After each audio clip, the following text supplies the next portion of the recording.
everyone, welcome to Homeschool Autism Life. My name is Jamie. Today's video, I wanted to share my high school transcript binder. That's what I'm just going to call it because I don't know what else to call it.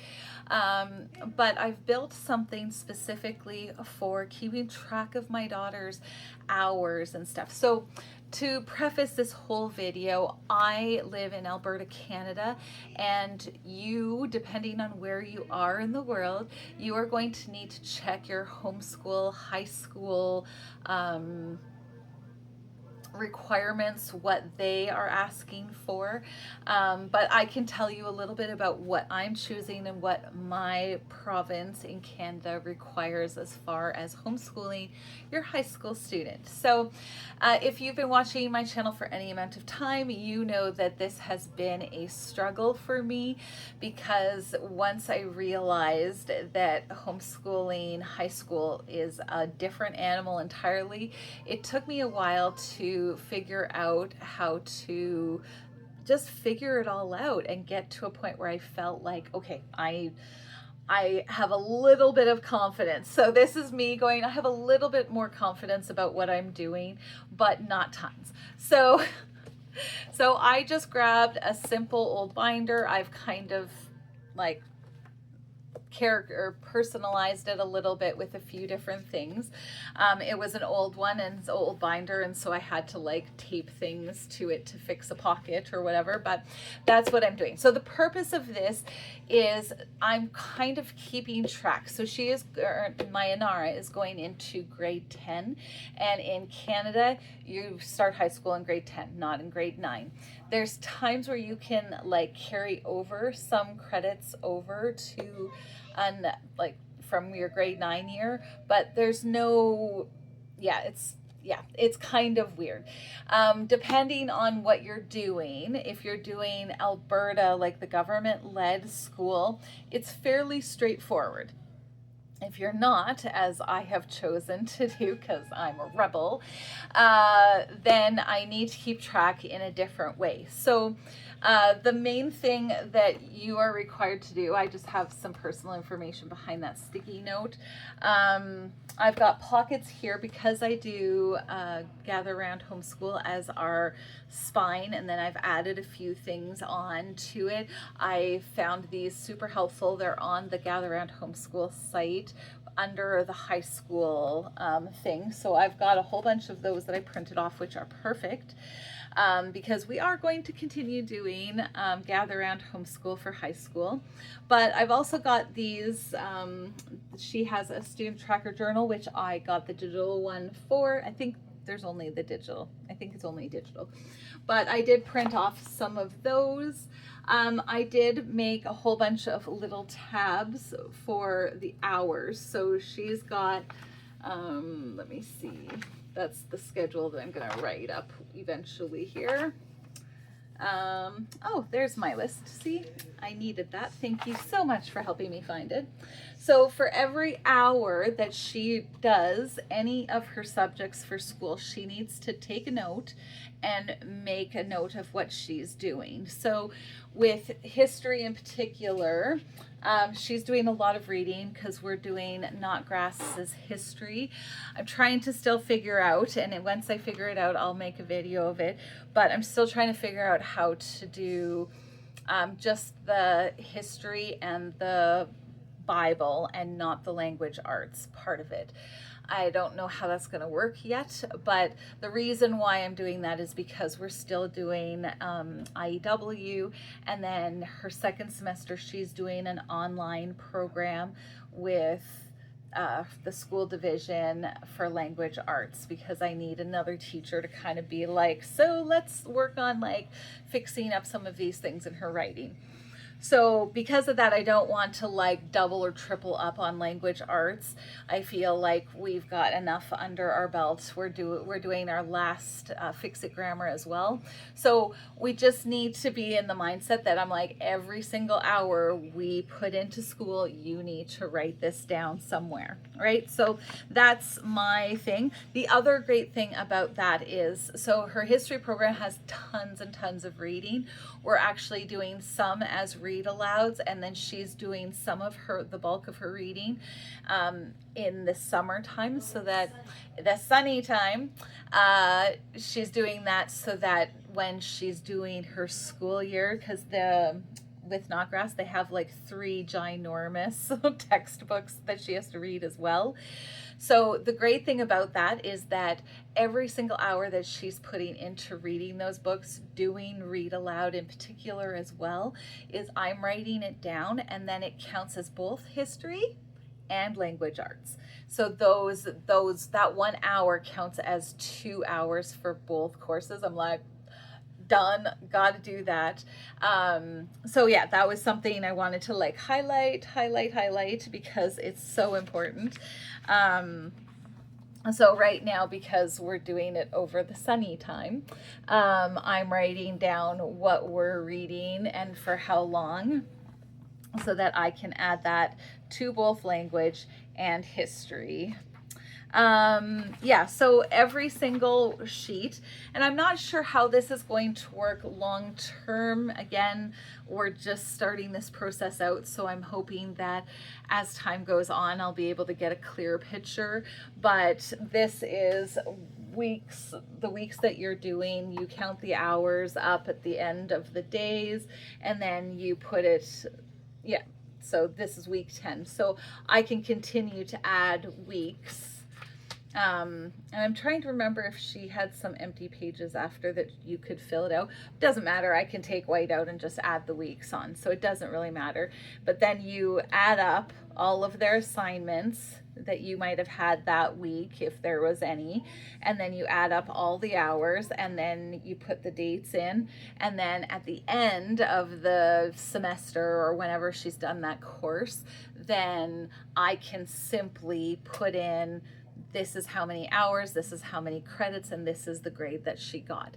So I've got my own one, and then I think I know, because I gave it to her, she has her own, and so then I'll be able to, like, when she brings me her finished pages and she needs another one, then I can add them to the one I've got in my book already. So long story short, I've got math, I've got art, I've got language arts, I have PE. So for PE, she's got a dance class every single night for 45 minutes. I might add in the 15 minutes it takes to get there and back, because we walk there 90% of the time.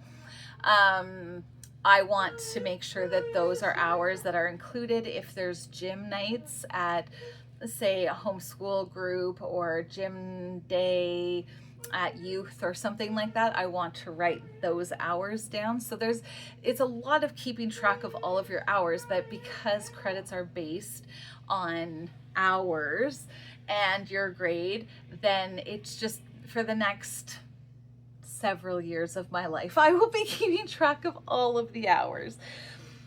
She's also doing work experience, which is epic and awesome. She's going to be going through the online program for this semester, starting in September, through the school division that we go through.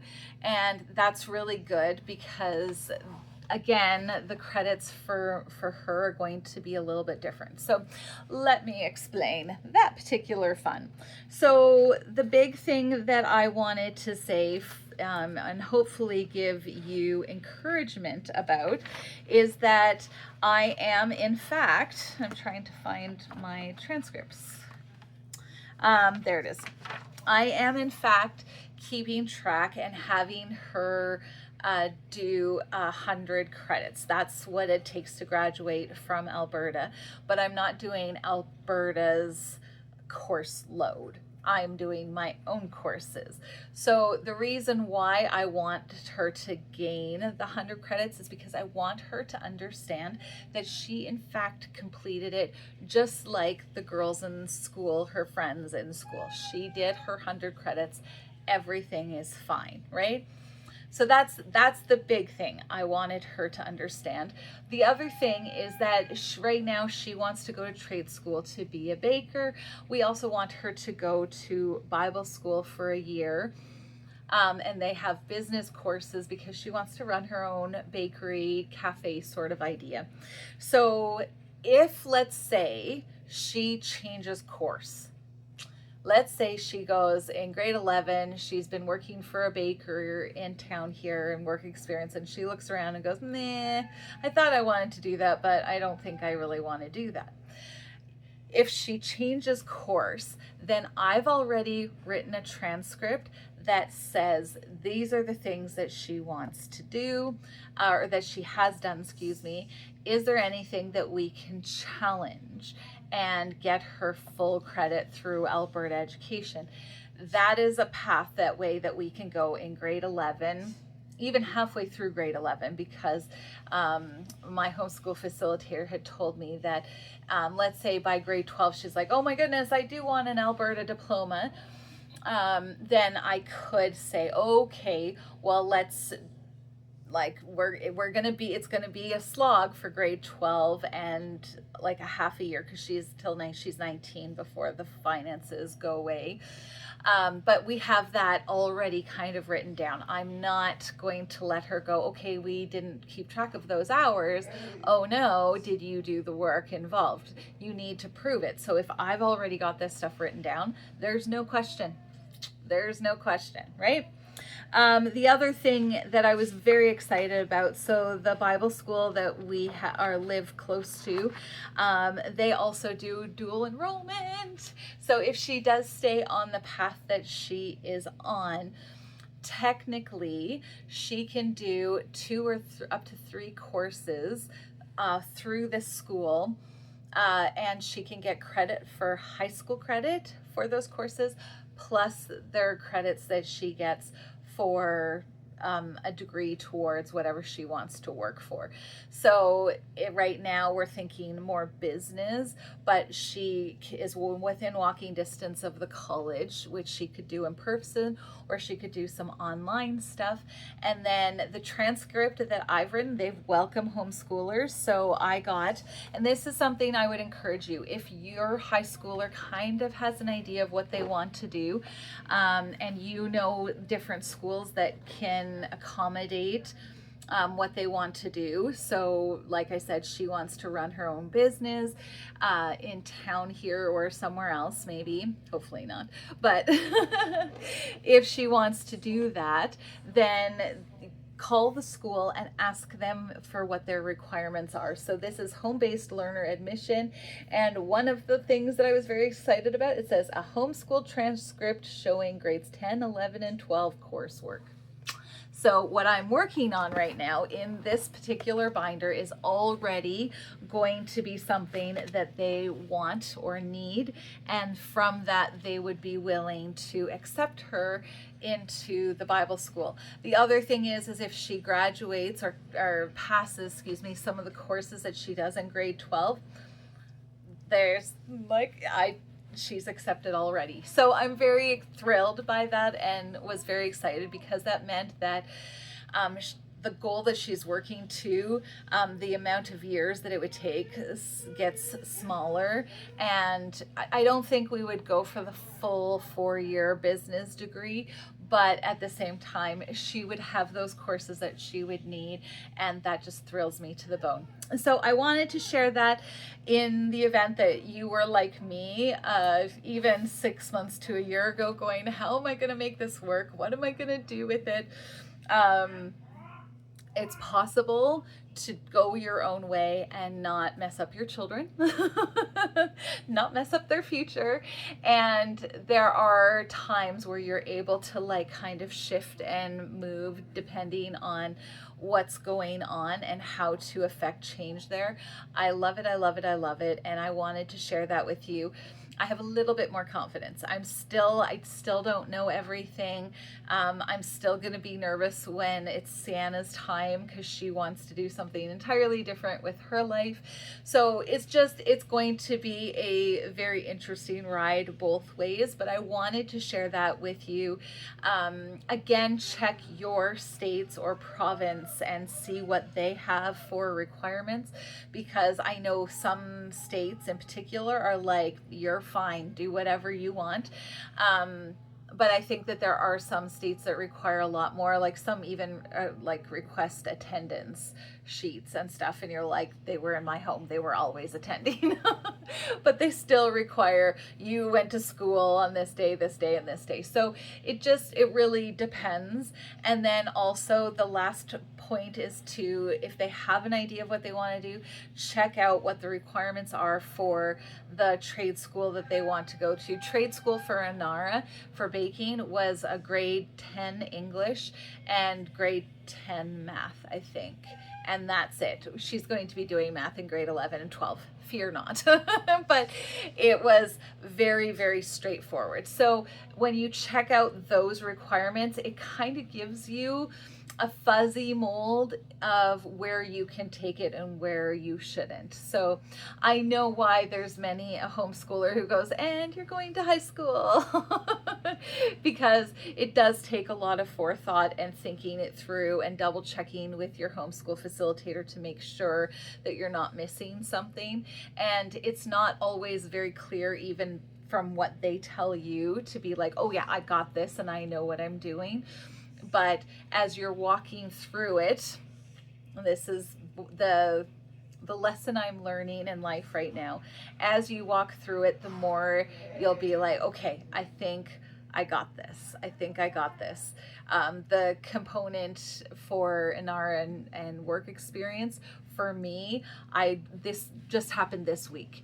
And before that, we thought she was going to take cooking, and then I was like, well, she has this opportunity to work with work experience, and I was waiting for the schedule and waiting for a schedule, and it still isn't out, which I'm like, how do you people survive?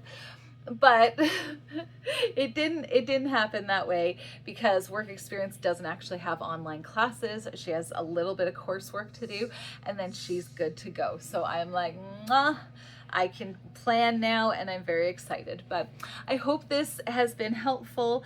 If you are like looking towards homeschooling a high schooler and going, oh, because believe me, I was there for several years as I've been trying to research this and figure this out. And honestly, if you're trying to research it, trust me when I say the only way that you can learn this is by walking it. Be as prepared as you can be, but walking it is the only way that you learn how to do this. So thank you so much for taking time to watch this video. I pray that it was helpful for you. We'll talk to you next time. Bye.